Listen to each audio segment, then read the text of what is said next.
kabaliktaran sa normal na panlasa.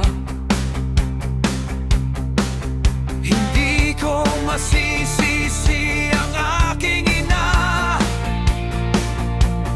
kahit doon lang ako talaga.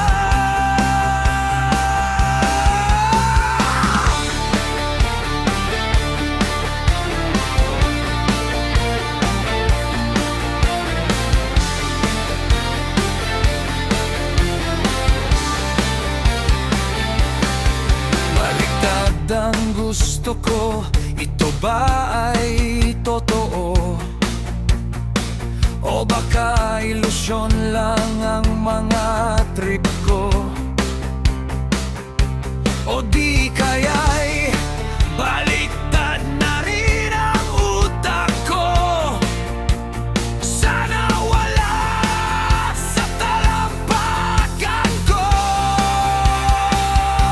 Natatakam ako sa matamis, pero mapait ang palasa ko. Gusto kong manood ng sine, pero trip ko ang magkape sa kwarto. Misyonary ang gusto ko, pero napunta sa baliktaran. Ano ba ito?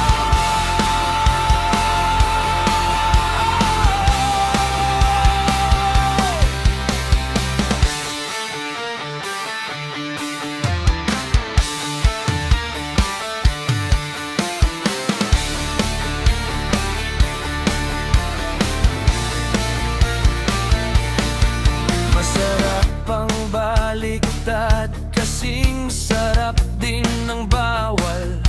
Siguro lumuwag lang ang isang turnilyo sa utak ko.